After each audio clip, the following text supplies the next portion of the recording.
Hello friends, hi. ഇന്നത്തെ വീഡിയോയിൽ +1 improvement, അതേപോലെ തന്നെ 10th, +2, +1 ഈ ക്ലാസ്സിലുള്ള റിസൾട്ടിന്റെ ഡേറ്റ് പബ്ലിഷ് ചെയ്തിട്ടുണ്ട്. അപ്പോൾ കുറേ ആൾക്കാർ അറിയാത്തവരുണ്ടാവും. അപ്പോൾ ഈ വീഡിയോ ഫുൾ ആയിട്ട് കാണാം. ഞാൻ എല്ലാ എക്സാമിന്റെ റിസൾട്ട് ഡേറ്റും ഇതിൽ പറയുന്നുണ്ട്.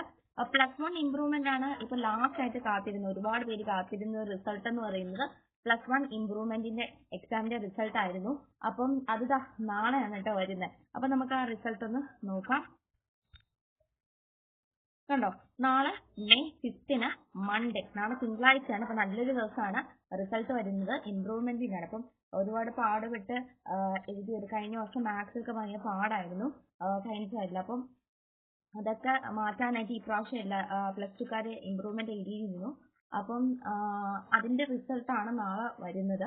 അപ്പം നമുക്ക് അത് കാണാം. അപ്പം +1 ഇംപ്രൂവ്മെന്റ് എഴുതിയിട്ടുള്ള എല്ലാവർക്കും ബെസ്റ്റ് ഓഫ് ലക്ക്. അപ്പം നാളെയാണ് റിസൾട്ട്, മെയ് 5. അടുത്ത ഡേറ്റ് എന്ന് പറയുന്നത് 10th ആണ്. അപ്പോൾ കുറേ ആൾക്കാർ ടേണിംഗ് പോയിന്റ് ആയിട്ട് വരുന്ന ഒരു ക്ലാസ് തന്നെയാണ് 10th. അപ്പൊ അതിന്റെ റിസൾട്ട് ഭയങ്കര ക്രൂഷ്യൽ ആയിട്ടാണ് എല്ലാ കുട്ടികളും കാത്തിരിക്കുന്നത്, 10th എഴുതിയിട്ടിരിക്കുന്ന കുട്ടികൾ. അപ്പൊ നാളെ എന്ന് പറയുന്നതും നാളെ തിങ്കളാഴ്ചയാണ്. പക്ഷെ 10th റിസൾട്ട് വരുന്നത് നാളെയല്ല, ഒരു വെള്ളിയാഴ്ച ദിവസമാണ്. അതെ, ഈ വരുന്ന വെള്ളിയാഴ്ചയാണ് നമുക്ക് 10th റിസൾട്ട് പ്രതീക്ഷിക്കാവുന്നത്. ഡേറ്റ് പബ്ലിഷ് ചെയ്തിട്ടുണ്ട്. അപ്പം വെള്ളിയാഴ്ചയാണ്. അതായത് നമുക്ക് 10th റിസൾട്ട് മെയ് 9 ഫ്രൈഡേ ആണ് കേട്ടോ വരുന്നത്. അപ്പം നല്ല ദിവസം തന്നെയാണ് വെള്ളിയാഴ്ച എന്ന് പറയുന്നത്. അപ്പോൾ 10th റിസൾട്ട് മെയ് ആണ് വരുന്നത്, മെയ് 9 ആണ് വരുന്നത്, ഫ്രൈഡേ. ഓക്കെ, അപ്പൊ കാത്തിരിക്കാം. അപ്പോൾ 10th റിസൾട്ട് കാത്തിരിക്കുന്ന എല്ലാവർക്കും ഓൾ ദ ബെസ്റ്റ്. എല്ലാവർക്കും എല്ലാവർക്കും A+ കിട്ടട്ടെ. 1000 സബ്ജക്റ്റാണ് നന്നായിട്ട് എഴുതിയിട്ടുണ്ട്. ഫുൾ A+ കിട്ടട്ടെ എന്ന് ഓൾ ദ ബെസ്റ്റ് പറയുകയാണ്. അപ്പം അതിന്റെ ആശംസകളും നേരുന്നു. ഓക്കെ, ഇന്ന് അടുത്ത റിസൾട്ട് എന്ന് പറയുന്നത് ഇപ്പൊ 10th പോലെ തന്നെ +2കാരെ റിസൾട്ട് എന്ന് പറയുന്നത് വളരെ ക്രൂഷ്യലാണ്. വീട്ടുകാരൊക്കെ വളരെ കാത്തിരിക്കുന്ന റിസൾട്ടാണ്. അക്കാഡമിക് ഇയറിൽ നമ്മൾ നോക്കുകയാണെങ്കിൽ സ്കൂൾ വെച്ചിട്ടുള്ള ഏറ്റവും ലാസ്റ്റത്തെ റിസൾട്ട് എന്ന് പറയുന്നത് +2ന്റെ റിസൾട്ട് ആയിരിക്കും അല്ലേ. അപ്പൊ എല്ലാവരും കാത്തിരിക്കുന്ന, ആഘോഷിക്കാനൊക്കെ റെഡി ആയിരിക്കുന്ന റിസൾട്ട് തന്നെയാണ് +2ന്റെ റിസൾട്ട് എന്ന് പറയുന്നത്. അപ്പം 10th കഴിഞ്ഞ് പിന്നെ പറയുന്നത് +2ന്റെ റിസൾട്ട് ആണ് കേട്ടോ. അപ്പം നമുക്ക് ആ റിസൾട്ടിലേക്ക് പോകാം. ഇത്രയും വർഷം നമ്മൾ പഠിച്ച് അധ്വാനിച്ച കാര്യങ്ങളാണ് നമ്മൾ +2ൽ എഴുതിയിട്ടുള്ളത്. അപ്പം അതിന്റെ റിസൾട്ട് എപ്പോഴാണ് വരുന്നത് നമുക്ക് നോക്കാം. +2ന്റെ റിസൾട്ട് മെയ് 18 സൺഡേ ആണ് കേട്ടോ വരുന്നത്. അതായത് സൺഡേ, ഒരു ഞായറാഴ്ച ദിവസമായിട്ടുള്ള മെയ് 18 വരുന്നത്. അപ്പം എല്ലാവർക്കും ഓൾ ദ ബെസ്റ്റ്. അന്ന് എല്ലാവർക്കും നല്ല മാർക്ക് കിട്ടട്ടെ. പിന്നെ എന്താണ്, 1200 ടോട്ടൽ. അപ്പം നല്ല മാർക്ക് തന്നെ കിട്ടട്ടെ.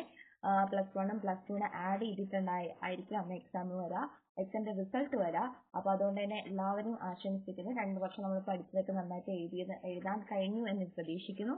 അപ്പോൾ +2ന്റെ റിസൾട്ട് മെയ് 18 സൺഡേ ആണ്. ഇനി അടുത്ത റിസൾട്ട് എന്ന് പറയുന്നത് +1ന്റെ റിസൾട്ട് ആണ്. ഇതെന്ന് പറയുന്നത് കുറെ ആൾക്കാർ കാത്തിരിക്കുന്നുണ്ട്. +1കാരൊക്കെ കാത്തിരിക്കാൻ തുടങ്ങിയിട്ട് കുറേ ദിവസമായിട്ട്. നമ്മൾ എല്ലാവരും അതിൽ 10th റിസൾട്ട്, +2ന്റെ റിസൾട്ട്, ഇംപ്രൂവ്മെന്റിന്റെ റിസൾട്ട്, +1ന്റെ ഇംപ്രൂവ്മെന്റിന്റെ റിസൾട്ട് അതൊക്കെ പബ്ലിഷ് ചെയ്ത സമയത്ത് കുറെ പേര് ചോദിക്കുന്നതാണ് +1ന്റെ റിസൾട്ട് ഇപ്പോൾ പബ്ലിഷ് ചെയ്യും. അതിന്റെ കാര്യമൊന്നും ആരും പറയുന്നില്ല ഇതുവരെ. കാരണം 10th പിന്നെ +2 ഇംപ്രൂവ്മെന്റ് ഒക്കെ പറയുന്നുള്ളൂ. അപ്പം അത് എന്തുകൊണ്ട് പറയുന്നില്ല? കാരണം അത് കൺഫേം ആയിട്ടില്ല. അപ്പൊ എനിക്ക് കിട്ടിയ വിവരങ്ങൾ വെച്ചിട്ട് ഇത്ര മാത്രമേ പറഞ്ഞിട്ടുള്ളൂ. അത് ഫിക്സ്ഡ് ഡേറ്റ് ഇതുവരെ പറഞ്ഞിട്ടില്ല. എന്ന് പറഞ്ഞാൽ +1ന്റെ റിസൾട്ട് മെയ് ആദ്യ വാരമോ അല്ലെങ്കിൽ ജൂണില് ഫസ്റ്റ് വീക്കോ വരാം. അതായത് ചിലപ്പോൾ മെയ്യിലെ ലാസ്റ്റ് വീക്ക് തന്നെ വരാം, അല്ലെങ്കിൽ ജൂൺ ഫസ്റ്റ് വീക്കൊക്കെ വരാം. മാക്സിമം ടീച്ചേഴ്സ് പറയുന്നത് ജൂണിലൊരു വെള്ളിയാഴ്ച ദിവസം വരാനാണ് ചാൻസ്. അങ്ങനെയാണ് വന്നിട്ടുള്ളത്. ഇപ്പം നിങ്ങൾക്ക് അറിയാം, കഴിഞ്ഞ പ്രാവശ്യമൊക്കെ എന്താണ്, നമുക്ക് +1 റിസൾട്ട് വന്നത് മെയ് തന്നെയാണ്. മെയ് ലാസ്റ്റ് വീക്ക് ആയപ്പോഴാണ് കഴിഞ്ഞ വർഷം വന്നത്.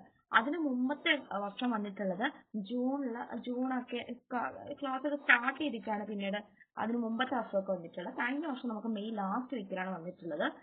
അപ്പം ഈ വർഷം മെയ് ലാസ്റ്റ് വീക്കാണ് ചാൻസ് എന്നാണ് പറയുന്നത്. പക്ഷെ എങ്കിലും കുറെ ടീച്ചേഴ്സ് പറയുന്നുണ്ട് എന്താണ്, ജൂണിലെ ഫസ്റ്റ് വീക്ക് വരാനാണ് കുറച്ചും കൂടുതൽ, മെയ്ക്കാട്ടി കുറച്ച് കൂടുതൽ ചാൻസ് ജൂൺ ഫസ്റ്റ് വീക്ക് വരാനാണ്.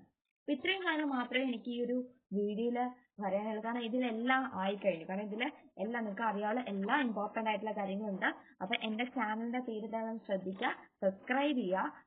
പിന്നെ എനിക്ക് എന്താ സബ്സ്ക്രൈബേഴ്സ് ഇതുവരെ കൂടിയിട്ടില്ല. അപ്പൊ അത് ആ ഒരു വിഷമം കൂടി ഉണ്ട്. അപ്പൊ നിങ്ങൾ വീഡിയോസ് മാക്സിമം ഇഷ്ടപ്പെടുകയാണെങ്കിൽ സബ്സ്ക്രൈബ് ചെയ്യുന്ന തരും കേട്ടോ. അപ്പം എനിക്ക് അങ്ങനെയാണെങ്കിൽ എനിക്കൊരു സപ്പോർട്ടായി മുന്നോട്ട് പോകാൻ കഴിയും. അപ്പം നിങ്ങൾ എന്ത് ചെയ്യുക, ഒന്ന് സബ്സ്ക്രൈബ് ചെയ്യുക. ഞാൻ ഇമ്പോർട്ടന്റ് ആയിട്ടുള്ള കാര്യങ്ങൾ, ഞാൻ ചെയ്യുന്ന ഡെയിലി ചെയ്യുന്ന കാര്യങ്ങൾ, അല്ലെങ്കിൽ നിങ്ങൾക്ക് ഏറ്റവും യൂസ്ഫുൾ ആയിട്ടുള്ള, നിങ്ങളൊന്ന് ഈ ചാനൽ വിസിറ്റ് ചെയ്താൽ നിങ്ങൾക്ക് അറിയാൻ പറ്റും. എനിക്ക് ഏറ്റവും യൂസ് ആയിട്ടുള്ള കാര്യങ്ങളൊക്കെ ഞാൻ പറയുന്നുണ്ട്. ഫ്രീ എൻട്രൻസ് കോച്ചിങ്ങിന്റെ കാര്യമൊക്കെ ഞാൻ വീഡിയോസ് ആയിട്ട് പോസ്റ്റ് ചെയ്തിട്ടുണ്ടായിരുന്നു. പിന്നെ ടെക് ആയിട്ടുള്ള കാര്യങ്ങൾ ഞാൻ ചെയ്തിട്ടുണ്ടായിരുന്നു. പിന്നെ റിവ്യൂസും ഞാൻ ആഡ് ചെയ്തിട്ടുണ്ടായിരുന്നു. എക്സാമിന്റെ ബാച്ചിന്റെ ഇതുവരെ ആരും ചോദിച്ചില്ല, അതുകൊണ്ട് ഞാനത് വീഡിയോ ആഡ് ചെയ്തിട്ടില്ല. പിന്നീട് അതേപോലെ എക്സാമിന്റെ ബുക്സ് ആ സെറ്റിന്റെ യൂസ്ഫുൾ ആയത് എങ്ങനെയെന്ന് പറഞ്ഞിട്ടുണ്ടായിരുന്നു. എന്റെ ഷോർട്ട് റിവ്യൂ +1 എങ്ങനെ പഠിക്കണം എന്നുള്ളതിനെ കുറിച്ച് പറഞ്ഞിട്ടുണ്ടായിരുന്നു. സയൻസിലേക്ക് വരുന്നത് ആകുമ്പോൾ നമ്മൾ എന്തൊക്കെ ശ്രദ്ധിക്കണം എന്നൊരു വീഡിയോ ആഡ് ചെയ്തിട്ടുണ്ടായിരുന്നു. അപ്പൊ അതിന് അത്ര വ്യൂസ് ഒന്നും കിട്ടിയിട്ടുണ്ടായിരുന്നില്ല, സബ്സ്ക്രൈബേഴ്സും കിട്ടിയിട്ടുണ്ടായിരുന്നില്ല. അപ്പൊ നിങ്ങളൊന്ന് എന്നെ സപ്പോർട്ട് ചെയ്യുക. Thank you. അടുത്ത വീഡിയോയിൽ കാണുന്നവരെ ബൈ.